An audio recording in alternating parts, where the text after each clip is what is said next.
But this is something of a very different order. This is something like what happened in the Vatican. This is a permanent, I mean the kind of Indians, no matter which religion they belong to, they will want to go there. They would want to go and, pay their obeisance, draw inspiration, etc. And so you are dealing with many of these things on a scale which was hitherto unimagined. I mean, there used to be three. I'm a student of history, so forgive me, I'm growing old, I like to tell old stories. When we were students, which are the three great civilizations in the world? The Chinese civilization, the Mesopotamian civilization, and the Indian civilization. But forgive me, some of the civilizations, you are worshipping the dead. How many countries in the world do you have where your cities are thousands of years old? I mean, Varanasi is a case in point. So you are a thousands of years old city has been converted into a modern smart city. That is what India is undergoing. I mean, I can tell you, if you look at urban transport, I came by air this morning, I came back 12 o'clock last night from somewhere else in India that I'm even beginning to forget, because I'm traveling so much. But I got back at 11:30, 11:45 last night. I'm traveling now. Let me tell you, it's very interesting. No matter where you go, you see economic activity. And I think it's exemplified in the other ministry I deal with, the Ministry of Petroleum and Natural Gas. What were the three challenges that the Modi government faced and succeeded in? Availability, there was no shortage of energy anywhere in the country. Affordability, India is the only, Bharat is the only country where prices of petrol and diesel came down in the last 2 years. And the third is sustainability, the conversion to green energy. When Modi ji assumed responsibility in Delhi, our biofuel blending was only 1.4%. He set a target of 10% blending by 2022, November. We did it 5 months in advance.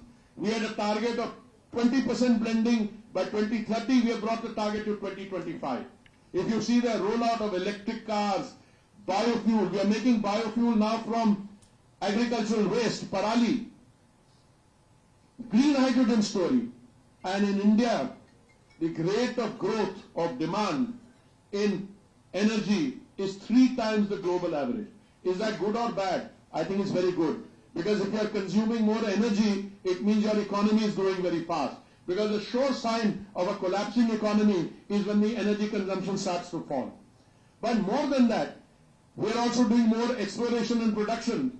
ONGC recently discovered, are implementing or operationalizing a field 35 kilometers off the Kakinada coast, where we are going to be producing in a very short period of time 50,000 barrels of oil per day.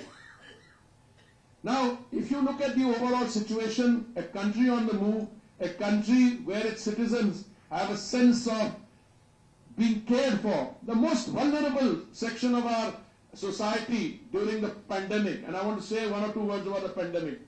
The previous government had closed the vaccine manufacturing facility in the public sector during in the year 2010. When the pandemic hit us, and it was no ordinary pandemic, this is like the Spanish flu of 1918, once in a lifetime. We didn't have any vaccine manufacturing, and yet the Honorable Prime Minister, our public sector, private sector, everybody got together. We distributed more than 224 crore vaccine doses free, not only in the country but outside. And the most vulnerable section then was street vendors. And I'm going to conclude because a small section but very pointed indicator of the sensitivity the Honorable Prime Minister had. Those who were working in agriculture or in newspapers, press, they kept getting their salaries, maybe a little less during the lockdown. But these people used to go to money lenders to borrow money so that they can ply their trade the next day. Many of them were on starvation. So we introduced the Swanidhi scheme, 10,000 rupees loan, with most of them utilized to pay back their previous loan. Then if you paid it back 20,000, then the third loan of 50,000. And you see, today more than 64, 65 lakh street vendors have benefited. More than 10,000 crores have been disbursed. And we are now reaching a saturation like in Ujjwala in this.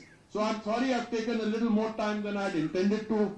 But it's not every day you get such a fantastic audience. And friends who are going to participate with us in spreading the message of what the Modi government has done. And as the Prime Minister said at the National convention. It's only a question of 100 days. So as quickly and as effectively as you can take the message to every citizen, to every constituent of yours, then it's not just, they're talking about 370 and 400. Frankly, I think that's also conservative. But I'm sure I will see much more positive thing under our firebrand people on the stage. I mean, if all of them were to put, you get votes in any case. So once again, please join me. Bharat Mata Ki! Jai! Bharat Mata Ki! Jai! Thank you very much. Thank you for this one. Is he going?